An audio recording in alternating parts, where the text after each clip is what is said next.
Nagbaklay-baklay, nagkaon nag-inusara.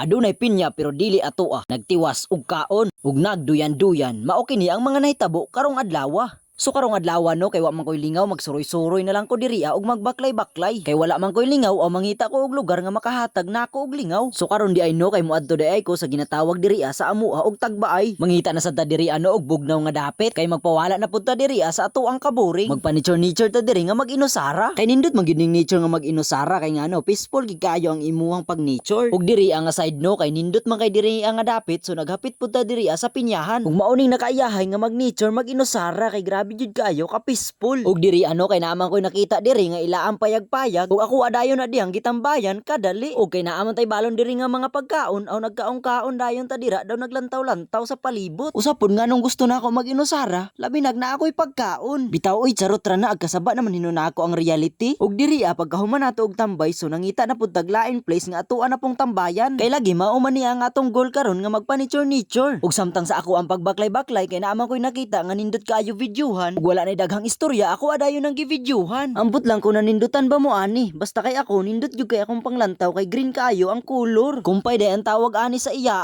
Mao day ni siya ang ginapakaon sa mga hayop. Kabayo, baka, kanding, basta mga hayop. Ug diri pasaka na day ko og padulong nako sa ako ang final destination. Wow, destination ha. Ug diri sa akong pagsuroy-suroy nakakita ko diri og pinya. Lami unta kay kaunon pero kay dili man kita ang nagtanom so magpuyo na lang ta. So magpadayon na lang ta sa ato ang adtuan. Ug kani ang lugar no mao day ni akong gusto anhian. Diri apoday ko ga voice over sa ako ang mga video. Kay may manggod diri mag-edit sa mga video kay walay saba. Labi na kay voice over ang ako ang mga video. Ug daari day ko nga sad ga-edit sa ako ang mga video. Ug mao pod ning gusto nato nga muanhin no kay mag-edit na pod sa ato ang stock nga video. Ug diri samtang di pa ta mag-edit nagpadayon sa ta diri og snack. Ug mao day niya nga akong balon karon no ug ang ako ang snack. Snack sa tadaan no kay para tuloy-tuloy unya ang ato ang pag voice over. Ug mao din niya akong ginabuhat diri no pagkahuman ako edit sa ako ang mga video ang magduyan-duyan din ko ana. Daw katulog dayon kay para makarelax pod. Ug diri ara day pud nahuman ni ato mga panghitabo karong adlaw no. Ug salamat day sa inyo ang pagsaksi sa akong mga video no. Ug ang mo follow automatic adunay shoutout sa sunod na pud nako nga mga video. God bless.